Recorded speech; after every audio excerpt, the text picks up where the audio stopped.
Okay, so welcome to Table Talk, where we tie in our education with relatable experiences to help others learn about how to become better communicators. I'm Kennedy. And I'm Kayla. And today's episode is called Have Your Cake and Say It Too, where we talk about how communication plays an important role in intimacy. So before we kind of get started, I just wanted to kind of lay out like an idea of kind of what we're going to be talking about first.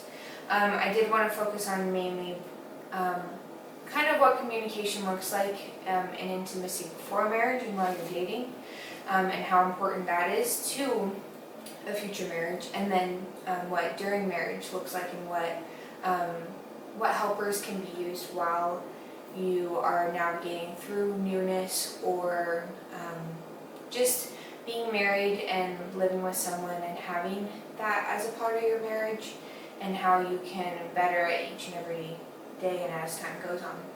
So I did want to ask you if you have any just immediate thoughts on intimacy and communication. No, of course. I think this is talked about in every single one of our classes in the marriage and family studies. And all the classes we've taken, there's at least a week taken where we talk about what this means. And just to clarify, intimacy, when we actually look at the word, it is more than just the relations part of it. It's anything that can make the couple feel closer and bonded. Mm-hmm. In this case, we are going to be focused on intimate relations. Just using that word is kind of nicer, and it won't flag us for censorship at all. But I feel like this is an important topic because a lot of people don't realize that how you act before marriage, in a relationship, can affect the satisfaction in intimate relations after you're married. And there's a lot of things that tie into that. And so this isn't even just looking at it from a religious standpoint, where a lot of religions do believe to save yourself for marriage, but in general, just from a more worldly, not religious point of view, there's a lot of factors that play into what makes intimacy in marriage just a better experience. Right. Yeah. And I kind of wanted to focus on what you were talking about immediately, before marriage, mm-hmm. and how whether you're religious or non-religious, just how whatever you do before that marriage happens, it can be have a huge effect on how your relationship goes, and your intimate relationship especially. So I have kind of 3 points about just to kind of hone in on for before marriage and while dating. So I was thinking about some things that you can talk about and communicate with your partner or whoever you're going to marry, are things like the respect and boundaries that come with being newly intimate or going into that intimate relationship as you are married. Your expectations, what you think that you might like, or maybe what you do like, and you want to make sure that your partner can connect with you on that level at the same time, because it's very different between men and women. I don't know if you've noticed that, but I've definitely noticed that in my marriage. It can vary, and so talking about that allows you to go into that marriage already kind of having a little bit of a layout of how it will look. And then even talking about past relationships you've had, if there have been certain things that you might think are concerning to your partner or just important to talk about in general, because it might be maybe easy to talk about for the person you're going to marry or hard to talk about. Maybe they didn't have an upbringing where intimacy was talked about a lot. And so what do you think about talking about intimacy and dating? What do you think are the benefits? It's so important. I think just as a society, we kind of stray away from talking about intimacy, because it's almost glorified in media as supposed to be something that you rush into in the moment, super passionate. Yeah. I mean, in all of like rom-coms, that's how it happens. It's just like this very passionate thing that you immediately jump into, or right now, like one night stands are a very popular thing. But I think when you are seriously dating someone and you allow the relationship to progress at a healthy pace, it does allow for healthy communication to be had about intimacy, because I think part of it's a safety thing. I think it's important that the person that you're going to be intimate with knows a history, or knows that you've taken the steps you need to show that it's safe for them to have intimate relationships with you. And I also think another just like super benefit from it is, if we don't make it like an uncomfortable thing to talk about, it is a way to bond. If you can talk about it before and you're comfortable with that, then like I know in my relationship, we definitely talked about it before we got married, because I did wait for marriage. That is something like I decided to do.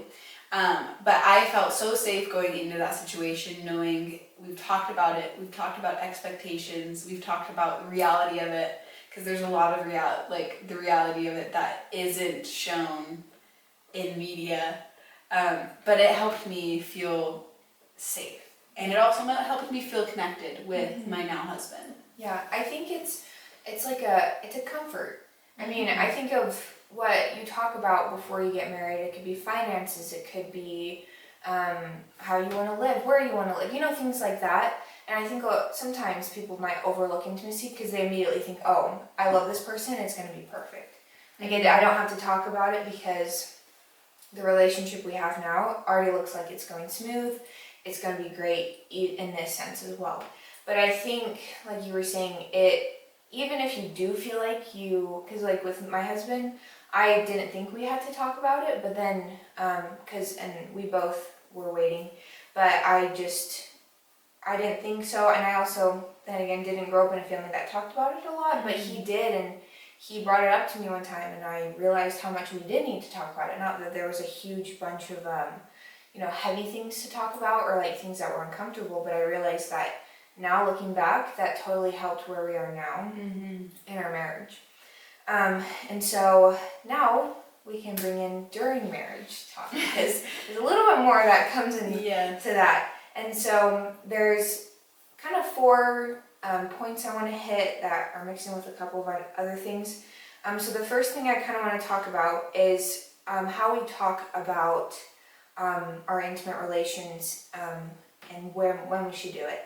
And I was thinking that it should be used with like a we language, so like talking about us, and it's not an individual matter, because it is a together matter, and talking about it not in that moment, talking about it outside of the bedroom, talking about it just whenever it's most convenient and not when you think you should be, if that makes sense. Yeah. What do you think about that? I know, I would agree with you. I think, your intimate relationship is supposed to be able to progress throughout your marriage. And so it does need to be a comfortable thing that you talk about, like outside of the moment. And I think using the we language is like a perfect thing. And there's often issues that come up with intimate relationships in a marriage that gives it space kind of outside of the moment in a way, because like when you're in the moment, you're very vulnerable, and there is definitely like communication that is done and it should be done.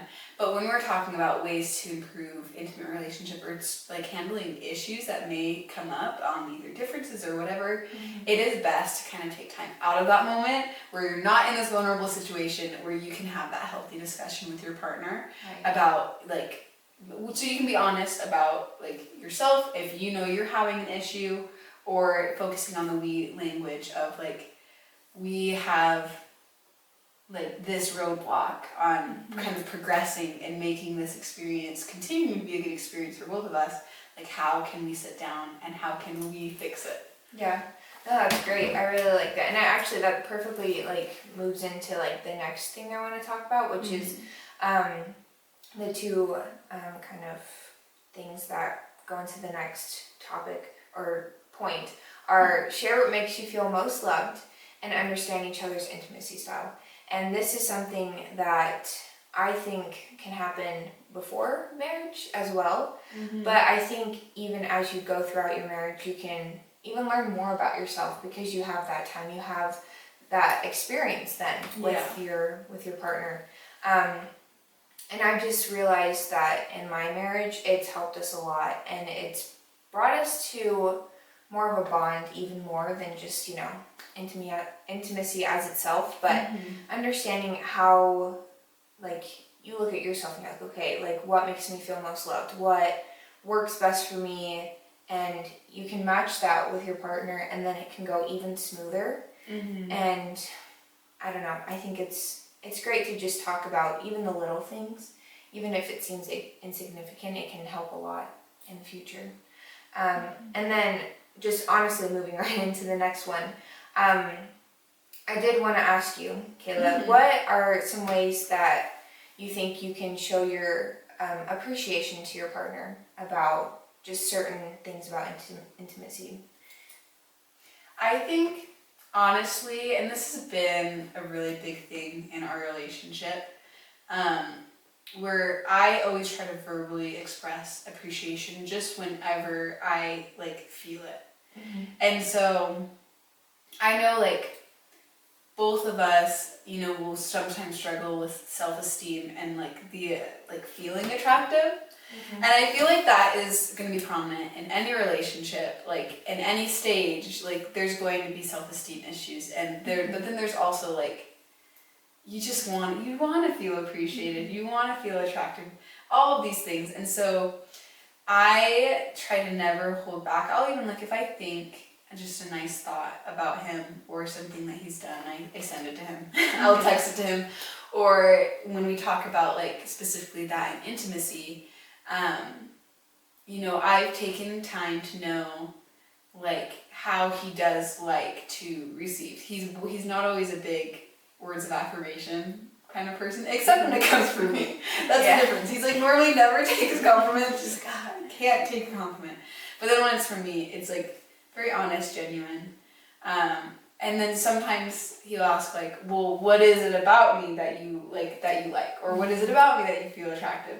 And that is something that I'm honest. I'll always be ready to be honest about what I do find attractive about him.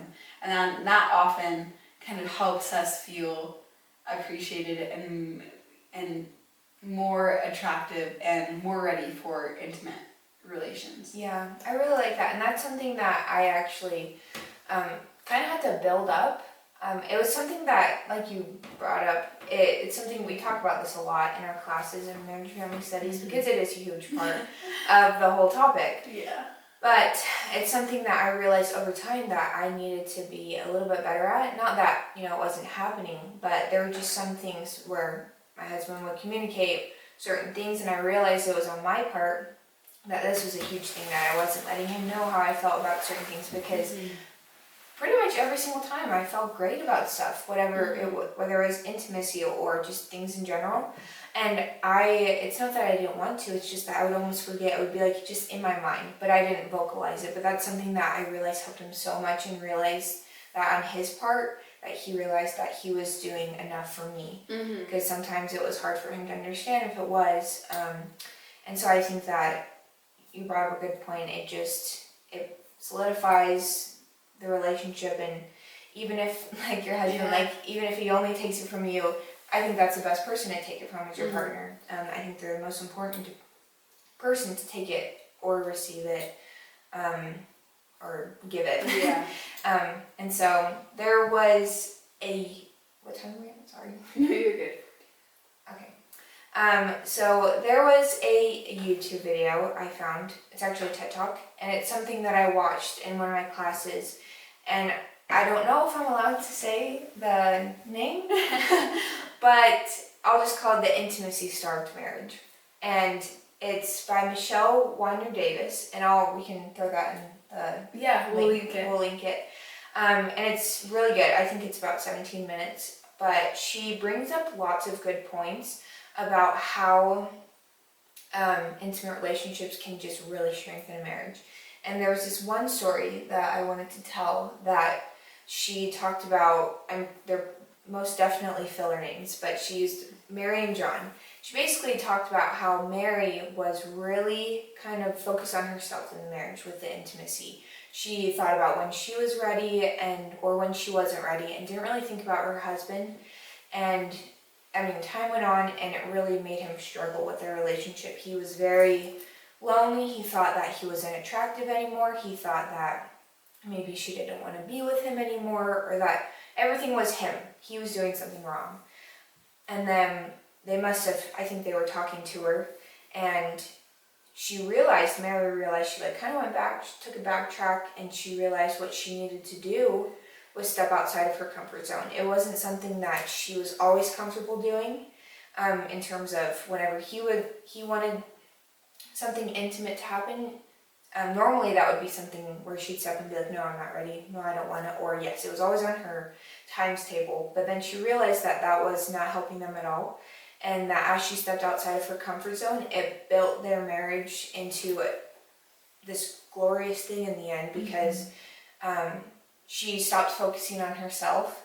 And I think that's something that's it's hard to do, but it's humbling and so strengthening in the end, because sometimes there are moments where maybe my husband wants to do something, and I might be like, no, in the moment, or I'm busy, or I'm thinking about something else. But then I think back to this one, this lady Michelle, and like what she was talking about, and I thought back to the story specifically, and I thought, you know what, it's only going to strengthen us if I try. And the more I went with his ideas and less of mine, the more I realized that I actually enjoyed it more than I thought I would. So I just kind of wanted to get your thoughts on that, Kayla, just like the story in general. I think that is an important concept, because, and in this case it was kind of the woman and the man, the woman not being super open, but it vice versa. It doesn't matter. Sometimes when we talk about our intimacy drives, the woman and man can often have different drives, but there's reasons why. And this is why I'm going to bring up the dessert of the day, the week. This is not the actual name, but Better Than Intimacy cake. And I think it actually represents just how men and women work when it comes to their drives, and kind of working together in a sense. So in this case, the chocolate cake is going to be the woman. Now, women are more complicated. Okay, there's a lot that goes into how we get in the mood for intimacy. And that's because, and this was explained in one of my classes, and I will never forget it because it was made so much sense.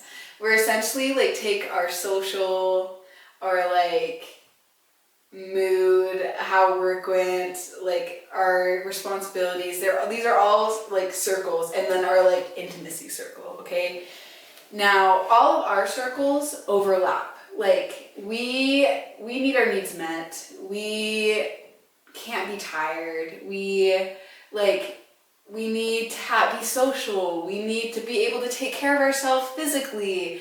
All of these things. And so they all overlap. And often enough, they all have to overlap perfectly for us to be really in the mood. Right. And with natural, just like life, those things often don't align. Your husband may come home and say something that just bugs you, okay? Totally bugs you out of the mood. Whereas a man has these same circles, but they're not connected at all. No. Meaning he could not work out, he could have had a horrible day at work, he could have gotten in a fight with you, and then he could turn around and be like, I'm still in the mood. Yeah, I'm ready, yeah. And so in that case, the woman is the chocolate cake, because women, there's more ingredients, they bake in the oven, it takes time. And then men are kind of like the whipped cream frosting, where you throw in the ingredients and it whips up super quick, and they're ready. They're just ready. And there's nothing wrong with that, but I think it's important for us to understand how men and women kind of work in this situation, in this scenario. And I think, like, you know, I think more women would have a better intimate, like, part of their relationship if they understood this about themselves, but also understood, like, not everything needs to align perfectly every time to have a good time. Yeah. And men also need to understand that, you know, these things play a part. And so if they do want a better intimate, if they do want their wife to have a better part of intimacy, that they can do things to kind of help them get there. Right. Like, it doesn't just start like 30 minutes before bed. Yeah. Like, it starts at the beginning of the day. Are you asking her how she is? Are you taking a load off of her in some way by being more responsible? Maybe you provide dinner that night, so like she has time to relax. Give her time to kind of step away from the kids, take a bath, go work out, whatever. Like, these are all ways that you can kind of help a wife. Yeah, no, that's kind of get to that point. That's perfect. I loved all that. And we tied it in with the cake, and that was our dessert for today. And together they come together. Yeah, and it's amazing. Delicious. Yeah, no, that was perfect. And I don't know, I just think that the more selfless moments we have, even though it seems like it's harder, and they don't have to be heavy selfless moments, because you have to think about yourself sometimes too, but it can, I think 2 selfless moments can create one big, wonderful bonding moment. 100%. And the last thing I wanted to talk about, to kind of tie it all in together, was expecting changes over time. And this is something that I think is more for couples that are having kids, or they're moving into bigger parts of life. Maybe they're done with school and they're going into more intense jobs that take more time out of their day, things like that. And one thing that I think is so important to remember is that intimacy does not have to die just because those things happen. I think a lot of the times it does happen, sadly. But my husband and I were talking about this just because it came up in conversation. And one thing that we were talking about is that those things don't last forever. Of course, our kids are important one day. Our kids will be important. Jobs, you know, they are important to help us live, but they don't last forever. Eventually, our kids will leave the house and we'll just have us. And I think of that gap. If for some reason intimacy is completely taken out because of the busyness of life, then kind of folding back into it, first off, it'll be different because you'll be older. And then second off, it'll just be different because maybe you didn't do it as much. It wasn't as prominent in your relationship. But I think there's a reason why intimacy is talked about a lot in marriage, and how possibly it could lead to divorce if there's not a lot and things like that, because it creates such a bond between 2 people, and over time, if we keep that alive, that bond won't leave. It'll probably be stronger, and in the end, once everything's said and done and all the busyness of life has settled down, you're still strong in that marriage. I 100% agree, and I think it kind of goes back to the whole reason why we're doing this episode is, you know, our bodies change, our responsibilities change, like everything can change throughout your life, but if you take time to communicate this intimate part of your relationship, during, after, before, like just outside of the moment itself, it gives us a better understanding of each other. And I think with a better understanding, embarrassing things feel less embarrassing, and you can be open and honest about where you're at, what you're struggling with, and, you know, and work through it as a couple through these big changing things, because, you know, again, we'll have less time. It's not going to be like when you're freshly married again. You know, I feel like that's a rare thing to be always in that honeymoon spot. Right. But it can be a beautiful thing and a good thing and a beneficial thing always. If just we as people learn how to make it not a secret, embarrassing. We learn how to talk to each other, and we know constantly how can we make this a better experience for each other. yeah, making it normal. Mm-hmm. Like anything we talk about, maybe not completely talking about it in public in the grocery store, but being a normal conversation that comes up. Just like we talk about what we have to, maybe bills we have to pay or things we have to do. I think it should be something that over time, if it's harder to talk about it, that you build up to that point where it's not hard, it's normal, and it's comfortable. Just kind of like all we were saying, it all will tie together and become something so normal that eventually it will build up your marriage to be better. Absolutely. So, that's all we have to kind of talk about this week. A little bit shorter, but then again, we would love to hear you guys' thoughts Yeah. on, what's helped you just gain a stronger connection in that area of the relationship. And, we'd also love you guys to reflect and figure out like where you could probably improve that communication. And of course, next week we're going to be right back with another episode that is all going to be central to, I think it's everyday communication. How can we improve everyday communication in relationships? So perfect. we'll see you next time. Yep.